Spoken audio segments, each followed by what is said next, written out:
बहुत स्वागत है आपका। आप देख रहे हैं कहानी कुर्सी की यहाँ विजय चौक से लाइव। और हम ब्रेक से पहले बात कर रहे थे किसान आंदोलन की और इस बार कैसे आम आदमी पार्टी की पंजाब की सरकार ने रातों रात किसानों का आंदोलन जो था, जो कि हरियाणा और पंजाब के बॉर्डर पर जो लोग डटे हुए थे, उसको पूरा समेट दिया। बुलडोजर लेकर के सारे उनके टेंट और तिरपाल और सब कुछ जो है वहां से हटा दिया गया। जो किसान नेता सरकार से बात करने के लिए चंडीगढ़ गए हुए थे, बैठक के तुरंत बाद उनको हिरासत में ले लिया गया। मतलब एक पूरी रणनीति के तहत ये कार्रवाई की गई है कि जब किसान नेता दिल्ली हो केंद्र सरकार के प्रतिनिधियों से, केंद्रीय मंत्रियों से बात करने के लिए, उसके पीछे पीछे यहां बॉर्डर पर यह कार्रवाई कर दी जाए जब वहां पर कोई बड़ा नेता किसानों का मौजूद ना हो। अब इसको लेकर केवल एक कांग्रेस पार्टी है जो कि खुले स्वर में इसकी निंदा कर रही है। बीजेपी तो अब आम आदमी पार्टी को बस ये याद दिला रही है कि वही किसान है ना जिनके लिए आप दिल्ली में पलक पावड़े बिछा करके बैठे हुए थे जब दिल्ली में आपकी सरकार होती थी। अब आपको पता चल रहा है कि इससे कितना नुकसान होता है। जब हाईवे जाम कर दिए जाते हैं, जगह जगह महीनों महीनों के लिए प्रदर्शन होते हैं, तो बिजनेस को कितना नुकसान होता है, स्थानीय लोगों को कितनी परेशानी होती है, इंडस्ट्री को कितना नुकसान होता है। अब इसके अंदर की कहानी जो बताई जा रही है वो मैं आपको बताता हूं। दरअसल कहा यह जा रहा है कि लुधियाना वेस्ट का उपचुनाव वो इस सारे कार्रवाई के पीछे की जड़ है। दरअसल लुधियाना में उपचुनाव होना है और वहां आम आदमी पार्टी ने अपने एक राज्यसभा सांसद को टिकट दिया है। बताया जा रहा है कि बीते दिनों अरविंद केजरीवाल जी, वो आजकल पंजाब में ही घूम रहे हैं, वो लुधियाना गए थे प्रचार करने के लिए और वहां उनको अपनी पार्टी के लोगों ने और जो स्थानीय व्यापारियों से, उद्योगपतियों से उनकी मुलाकात हुई। क्योंकि लुधियाना नॉर्थ का एक बड़ा इंडस्ट्रियल हब है और पंजाब का सबसे बड़ा औद्योगिक केंद्र लुधियाना है। तो वहां उनसे ये शिकायत की गई कि ये जो रोडें रुकी हुई हैं, इसकी वजह से हमारा ट्रांसपोर्ट का लाखों लाखों रुपए का नुकसान होता है। क्योंकि हाईवे बंद है, हमें और रास्तों से अपने माल को भेजना पड़ता है, ट्रकों से। और अगर ये हालात बने रहे तो लुधियाना में आपको वोट मिलेगा, इसकी उम्मीद आप छोड़ दीजिए। अब बीजेपी और कांग्रेस पार्टी ये कह रहे हैं कि दरअसल अरविंद केजरीवाल की ख्वाहिश राज्यसभा जाने की है। उनका वो राज्यसभा का जो सदस्य है वो यहां से चुनाव लड़ेगा, जीतेगा, तब जाकर के वो सीट खाली होगी और फिर अरविंद केजरीवाल जी उस सीट से राज्यसभा पहुंचेंगे।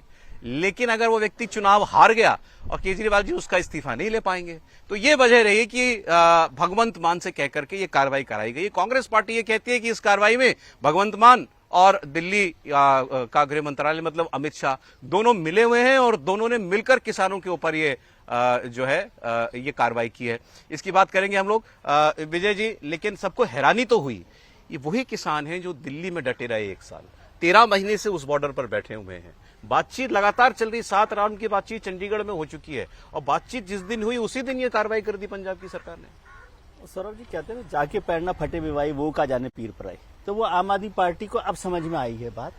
आम आदमी पार्टी तो पूरे किसान आंदोलन की होस्ट रही है एक तरह से, मोटे तौर पर। बिल्कुल, दिल्ली में सरकार थी, दिल्ली में जब सरकार थी उनकी, दिल्ली में वो लगे हुए थे और उसके साथ कार्रवाई हो रही थी। इसलिए कांग्रेस जो आपने जो पूरी पटकथा इसकी लिखी है वो ऑलमोस्ट ठीक ही है। मतलब बाकी तो सच क्या है क्या नहीं है, लेकिन ऐसी चर्चाएं वहां पर चल रही है कि अरविंद जी को राज्यसभा जाना है, राज्यसभा सांसद को विधायक बनना है और इस सब में कुछ गड़बड़ हो गई तो ये होगा। और लुधियाना सबसे बड़ा हब है। एक तो वैसे ही वहां पर बड़ी मुश्किल क्या हो रही है कि वहां पर कॉटन का काम और वूलन का काम होता है। गर्मियां देश में बढ़ रही है तो वहां पूरी इंडस्ट्री ने पूरा का पूरा वो बदल दिया है। अब वहां पर जो वूलन था वो नहीं बन रहा, अब वो कॉटन का काम करने लग गए। तो एक तो उस फेज से वो निकले, दूसरा इस पूरे ट्रांसपोर्ट के वजह से उनका बिजनेस सीजन आ रहा है, बिजनेस सीजन आ रहा है। तो उसमें मुश्किल है। और लुधियाना की जो सीट है उपचुनाव वाली, वो आम आदमी पार्टी को जीतना बहुत जरूरी है। और इंटरेस्टिंग बात यह भी है कि भगवंत मान और अरविंद केजरीवाल साहब की एक लंबी मीटिंग इससे पहले हुई है परसों, जिसमें लंबी बातचीत हुई। तो उसी पर शायद उन्होंने ग्रीन सिग्नल दिया होगा। कांग्रेस कह रही है कि आम आदमी पार्टी और भारतीय जनता पार्टी मिले हुए हैं, लेकिन केंद्र सरकार ने तो बातचीत की, उसके दौरान ही ये सारा काम हुआ है। और अब एक अच्छी बात मुझे लगी कि शिवराज जी का आपने जिक्र किया था कि उन्होंने अपने बेटे के रिसेप्शन के बाद एक और अनाउंसमेंट किया कि भाई अब मैं ये गृहस्थ आश्रम त्याग रहा हूं, वानप्रस्थ आश्रम में जा रहा हूं और अब मैं किसानों की सेवा करूंगा। सेवा तो ये किसानों की सेवा का पहला यह है। लेकिन मुझे लगता है कि यदि शिवराज जी इसमें थोड़ा सा ज्यादा दखल देंगे किसानों के साथ, इसमें सेंटर का कोई रोल अभी तक कोई नहीं इसमें रोल नहीं है। नहीं, मैं ये कह रहा हूं कि किसानों के साथ शिवराज जी का एक बड़ा तारतम्य सा बना है थोड़ा सा। तो यदि इस मामले को वो थोड़ा आगे ले जाकर को सुलझा सके, ये तो जो हो गया उससे कुछ रास्ता खुलेगा कि नहीं खुलेगा और आम आदमी पार्टी का कितना नुकसान होगा। लेकिन पॉलिटिकल पार्टीज को इस पर पहले भी बहुत चर्चा हुई थी कि आम आदमी पार्टी को देखना चाहिए। तब ये हो रहा था कि वो पंजाब से छोड़ देते थे, हरियाणा में भारतीय जनता पार्टी की सरकार थी वो रोक लेती थी, वहां पर थोड़ा सा हो जाता था। अब हटाने के बाद कितना फायदा किसानों का आम आदमी पार्टी को होगा, नुकसान होगा, लेकिन मसला तो यह है कि किसानों का मसला तो अब भी हल नहीं हुआ है। हाँ नहीं, लेकिन किसानों का जो टकराव केंद्र के साथ चल रहा था, अब वो रीडायरेक्ट हो गया है आम आदमी पार्टी की सरकार की तरफ। देखिए, जो मांग उनकी है, मुख्य मांग एमएसपी, वो तो केंद्र सरकार से ताल्लुक है, वो राज्य से उसका ताल्लुक नहीं है, क्योंकि ये गारंटी तो पार्लियामेंट देगी, सरकार देगी, लीगल गारंटी जो मांग है, मुख्य मांग, जिसका वादा भी केंद्र सरकार ने किया था। लेकिन कोई भी आंदोलन जो है वो उसमें समय चाहिए होता है। 1920 में असहयोग आंदोलन किया था गांधी जी ने, उसके 20 साल बाद आंदोलन हुआ भारत छोड़ो आंदोलन, बड़ा आंदोलन। अब 2020 में आपका किसान आंदोलन दिल्ली में इतना बड़ा आंदोलन हुआ, और उसके तुरंत 1 साल बाद आप बैठ गए पंजाब में, तो आप जाहिर है कि फिर जन समर्थन भी घटता है। तो किसानों के साथ यही हुआ, पंजाब के किसानों के साथ, कि इतना लंबे समय से वो 1-1.5 साल से बैठे हुए थे कि जो जन समर्थन को मिलना चाहिए वो लगभग शून्य हो गया था, नाराजगी हो रही थी, नाराजगी हो रही थी। तो और वो 1 साल बाद आंदोलन को अगर जन समर्थन उसका चला जाता है तो सरकारों के लिए आसान होता है उस आंदोलन से निपटना। समीर जी, लेकिन जो कांग्रेस आरोप लगा रही है कि ये तो अमित शाह जी के साथ मिलकर, मतलब दिल्ली के होम मिनिस्ट्री के साथ मिलकर ये कार्रवाई की गई है, मतलब बेसिकली कि मतलब किसानों को दोनों सरकारों ने मिलकर घेरा। ऑल्दो मैं फिर कह रहा हूं कि इसमें केंद्र सरकार का एपरेंट कोई रोल नहीं दिखाई देता। सारी कार्रवाई पंजाब की पुलिस ने की। चंडीगढ़ की मीटिंग के बाद जब वो किसान नेता पंजाब में एंटर कर गए, तब पंजाब की पुलिस ने उनको पकड़ा था। देखिए, जो खनौरी और शंभू बॉर्डर पे जो किया है पंजाब सरकार ने, इसकी पटकथा 72 घंटे पहले लिख दी गई थी। अच्छा। तय कर लिया था सीएम ने डीजीपी और चीफ सेक्रेटरी के साथ मिलकर कि अगर ये 7वें राउंड की जो बातचीत है चंडीगढ़ में जो होने वाली है, अगर ये बातचीत सफल नहीं होती है तो कार्रवाई करना है, और ये वापिस जब तक लौटे तब तक वहां पर उनके तंबू और टेंट उखाड़ने का काम शुरू करना है। इंटरनेट बंद करने की व्यवस्था कर दी गई थी। सरकार की पहले से प्लानिंग थी कि इस बार अगर बातचीत सफल नहीं होती है तो दोनों बॉर्डर खाली करवाना है। अब वो लुधियाना चुनाव का जिक्र किया जा रहा है। अब शंभू बॉर्डर खाली करवाने के बाद वहां से भले ही तंबू उखाड़ दिए गए हो, लुधियाना में तो आम आददमी पार्टी के तंबू वैसे भी उखाड़ने वाले हैं, वो उखाड़े चाहे नहीं उखाड़ते। लुधियाना में तय है कि आम आदमी पार्टी चुनाव हारेगी। वहां बहुत ज्यादा नाराजगी लुधियाना क्षेत्र के अंदर। अभी अरविंद केजरीवाल गए थे। अरविंद केजरीवाल ने जब वहां के विधायकों के साथ बैठक की, जो आम आदमी पार्टी के विधायक और पार्षदों के साथ बुलाया था, उन्होंने स्पष्ट बोल दिया था कि चुनाव जीतना बहुत मुश्किल है हमारा, क्योंकि 401 दिन हो गए हैं इस आंदोलन को चलते हुए, और सारा व्यापारी वर्ग इस बात को लेकर बहुत ज्यादा नाराज है कि लगातार जो नुकसान हो रहा था, और 401 दिन से राज्य सरकार जो सुन नहीं रही थी इस मामले को लेकर, और जमीनी स्तर पर जो नाराजगी थी, तो लुधियाना चुनाव तो यह हारेगी। और अरविंद केजरीवाल का जो सोचना है कि हमारा सांसद अरोड़ा जो है वो अगर वहां से विधायक बन जाएंगे और मैं राज्यसभा चला जाऊंगा, तो फिलहाल अरविंद केजरीवाल का ये सपना ही रहने वाला है, वो राज्यसभा नहीं जा पाएंगे क्योंकि वो सीट हारने वाली है। देखिए, ये कहा जा रहा है कि इसमें केंद्र सरकार की भूमिका नहीं है, लेकिन भगवंत मान ने केंद्र सरकार को अलर्ट कर दिया था कि अब मैं ये एक्शन लेने जा रहा हूं। हरियाणा सरकार को भी ये बता दिया गया था और अलर्ट पे रखा गया था कि अगर बड़ा बवाल होगा तो केंद्र सरकार और हरियाणा सरकार की पुलिस उनको मदद करेगी, ये तय था। हालांकि 3600 जवान भगवंत मान ने वहां पर लगा, 4 बड़े पुलिस अधिकारियों की ड्यूटी लगा दी थी, और जिस तरीके से 401 दिन का जो मूवमेंट था उसको सिर्फ 4 घंटे के अंदर पंजाब पुलिस ने उखाड़ दिया, तो मुझे लग रहा है कि आपको 401 दिन क्यों इंतजार करना पड़ा? ये सबसे बड़ा आप 401 दिन इंतजार करते रहे और आप जाके उखाड़ रहे हो। ये काम तो आपको बहुत पहले करना था। आप दिल्ली चुनाव हार गए, जब आपको लगा कि आप लुधियाना चुनाव हारोगे, आपको लगा कि आने वाले विधानसभा चुनाव हारोगे, और जब आपको लगा कि पंजाब के किसान किसी भी बात पर मानने को तैयार नहीं, 8-7 राउंड की बैठक हो रही है, मुझे याद आ रहा है सरकार से बात करना चाहते ही नहीं है। सुप्रीम कोर्ट इस पूरे मामले में आया और सुप्रीम कोर्ट कहता था कि ये आप अनशन ना कीजिए डल्लेवाल साहब से, तो उस वक्त ये कहा जाता था पंजाब पुलिस की तरफ से कि अगर हम वहां जोर जबरदस्ती करेंगे, अगर जबरदस्ती उनको उठाकर के अस्पताल लाएंगे तो खून खराबा हो जाएगा।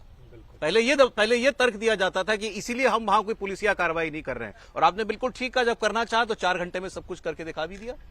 क्या मतलब हुआ इसका? देखिए, मतलब तो यही हुआ कि नेता बड़े बेईमान होते हैं, अपने हिसाब से ईमानदारी की परिभाषा तय करते हैं। अब यही राहुल गांधी तो थे, कृषि कानूनों के पक्ष में क्या कुछ कहते थे यूपीए के समय में, जैसे ही उनकी सरकार गई तमाशा करने पहुंच गए। यही अरविंद केजरीवाल और राघव चड्ढा थे, प्लास पेचकस लेके, और इन तथाकथित किसान तो ये है नहीं, एक को किसान होते थे खेती वेती करते, तो ये आ गए थे कि इनको इंटरनेट देंगे, इलेक्ट्रिसिटी देंगे। तो जो तुलसी बाबा कहे गए हैं ना, मैं बार बार इसको कहता हूं कि कर्म प्रधान विश्व रचि राखा, जो जस करहि सो तस फल चाखा। अब फल उनको चखने को मिल रहा है। पंजाब को बर्बाद कर दिया इस भगवंत मान की सरकार। केजरीवाल के मॉडल ने देश को बर्बाद करना शुरू किया। केजरीवाल की अगर दिल्ली में आज सरकार होती तो आज ये नहीं होता, क्योंकि उनको इसी तरह से राजनीति करनी थी।